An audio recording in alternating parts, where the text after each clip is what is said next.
In today's English lesson, you are going to learn how to visit a beach in English.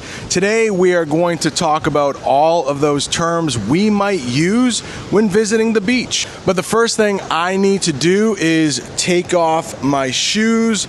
There's a nice little area here before you get onto the sand that maybe we should talk about. They have showers here so you can rinse off. Do you know that English phrasal verb, rinse off? You usually use these showers when you are coming off the beach because you might be full of sand. So they have a little foot wash station, we might call it here. And then they have the shower.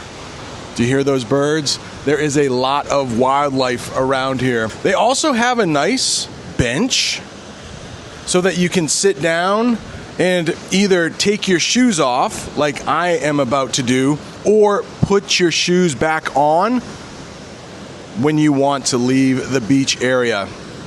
Today, there are red flags out. Let's talk about what those red flags mean in English. Did I mention I am in Mexico? I am in Cancun, Mexico. Such a beautiful place. So, of course, they do have the instructions here in Spanish, but I don't know any Spanish. I wish I did because I am in Mexico, but they do, luckily, have it in English. So the red flag means like just don't go in the water. Forbidden. That means don't do it. Now, I have gotten in the water up to my ankles. You see where my socks were? So right above my sock, that's my ankle. So I've gotten in the water up to my ankles, but not that much further. We'll see why. Yellow flags, that means like you can swim, but it might be dangerous. And the green flag, it would be nice if we had a green flag today, but it's a red flag. Ooh, I just saw on that poster, they talked about a lifeguard somewhere, didn't they? Yeah, right here. Lifeguard. And I really need this microphone because it is so windy. But they do have a lifeguard station. I'll put up a picture of what a lifeguard might look like. And sometimes there is a lifeguard up there watching to make sure people are safe at the beach. But I'm here really early. I wanted to get here early before any people came. I'll take my shoes off now. Take my shoes and socks off. I may have to pause the video because, well, can I do it with one hand? I think I'm gonna be too far away from the microphone. Let me take my socks off really quickly. Hop around, I don't wanna fall. And there are people walking on the beach, but I don't wanna film anybody in their bathing suit. It's not quite 9 o'clock yet. So let's step onto the sand. My feet are now in the sand. I have my toes in the sand. The little pieces of sand, we call those things grains of sand. Those little things, the little pieces of sand, you might hear those called grains of sand. Now, one thing that you will see, at least on this beach, is seaweed. We call that stuff seaweed, and today there is a lot of it. Let's take a look over here. This part of the ocean is just full of seaweed. I don't think I would like to swim with that stuff anyways, but if you look over here, there isn't as much seaweed. How about that white stuff on top of the water? As the waves come in, maybe we'll talk about waves in a minute, but we would call that sea foam. And also the waves are coming in right now. Those are the big, oh, that wave just went crashing. We use that verb quite a bit, like the waves are crashing onto the shore. The part where the water and the sand meet, we would call that the shore. And the whole thing is called the shoreline. Now, if I am speaking too quickly, you can always speed me up with YouTube. And if I'm talking too slowly, you can always slow me down. Like maybe have me go 0.9 if I'm speaking too quickly. Or if I'm speaking too slowly, oh, I'll get my feet wet. Just make me speak like 2 times faster or 1.5 times faster. Yeah, these waves are really crashing onto the shore. Let's talk about undertow. That is a problem when you see red flags. Oh, that was a big wave. My feet got wet there. Undertow. That's what we call it when you're in the ocean and it almost feels like you're being pulled deeper into the ocean.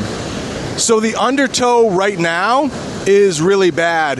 Last time when I got up to my ankles, let's do it again, you'll see the sand like disappear from under my feet. Yeah, like at the back of my feet, my heels. That's part of the undertow. It might make you fall down in the water, and if you're out deeper, there is some kind of force that pulls you further. Ooh, I think that got up to my calf. A little higher on your leg, we would call that your calf. Yeah, the waves are getting big. I don't want to get pulled into the ocean. There are also some beach chairs here. We can go up a little higher on the shore and see some beach chairs. There aren't any out right now because, like I said, I'm here really early. Oh, we should also talk about shade. Just a minute, we'll talk about shade because it's very important. We'll also talk about sunburn because I have a sunburn. But here are some beach chairs if you would like to relax. And they also have these straw huts. You can put your beach chair under and get some shade. You can get some protection from the sun up there. And especially if you have white skin like I do, that sun can burn you. And you can get a sunburn, which I think I have right now on my forehead. So I'm going to point to my forehead. It's a rather large forehead, but up higher, it's a little red. Well, I got sunburned there. I was out in the sun a little too long without protection, without sunscreen. So if your skin is light and you're on the beach, you should always wear sunscreen to protect your skin from the sun, or you will get a sunburn, which I did. So this part is red and has been red for the last couple days, but now it's also peeling. It's a good term to know. My skin is now peeling. It's starting to come off from where I damaged it. All right, I'm going to get really close to what we call a seashell. That white thing that kind of looks like a little cup, well, that is a seashell. Oh my gosh, I didn't even notice these little birds in the seaweed. I don't want to disturb them, but there are a lot of little birds. We might say they're camouflaged. That might be a new term for you. I think that is from the French language. But you can barely see these little birds. They're kind of hidden in the seaweed, but I bet they are trying to find little bugs. Let me interrupt the English lesson for a second. I am still in Cancun. I'm up at my condo, but I am offering private tutoring sessions. If you would like to become one of my students for one-on-one English conversations, there is a link in the comments and also a link in the description. Now, back to the English lesson. One thing we haven't talked about yet, I'm gonna go this way so I don't disturb the birds, but we haven't talked about the tide. The tide. About every 12 hours, the water will be closer to the shore, maybe closer to this seaweed, and then it will go further out. We call that the tide. So when the water is really close to the shore, we call that high tide. In about 12 hours, the water will be a little further out that way, and we call that low tide. Man, the water, the sky, the sun, it's so beautiful here. Now, I don't know. On my other channel, American English with Brent, I do more English with the news and politics. Well, President Trump says this body of water is called the Gulf of America. But ever since I have been born, about 50 years ago, this body of water has been known as the Gulf of Mexico. So please let me know in the comments, what is this area called? The Gulf of America or the Gulf of Mexico? If you're at a beach where it's tropical, which is another way to say it's hot all year around, you might see trees like this, and I would call these coconut trees. Right now, we could say that the sun is behind the clouds. You probably know, but those white things in the sky are called clouds. I'm trying not to get the shadow of my camera in front of this rock, but there is something here written in Spanish.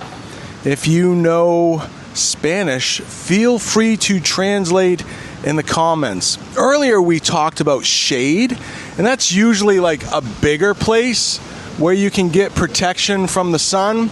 But here you can see the shadow of my camera. It's like, it's right there. We would call that shadow. We'd call that over there the shade. Protection. There isn't a lot of shade. Actually, the shade would be over here. The sun is not shining in this area, getting protection under this little hut. Let's practice reading some of the rules. No bottles or glasses are permitted in the beach and pool areas. Pets are not allowed anywhere on the property, including the pool and beach areas. Avoid the capture of your pets and fines according to the enforcement of health laws, police, and government regulations. In other words, if you bring pets around here, I'm actually staying up here, and there is a beach area. So I guess if you brought your pet up here, like, law enforcement could capture your pet. So leave your pets at home if you plan on coming to the pool area of this condo. You cannot smoke around here. Probably a good thing. If you like this English lesson, please don't forget to hit that like button. If this is your first time here, go ahead and subscribe so you never miss another English lesson. Thanks so much for watching. See you next time.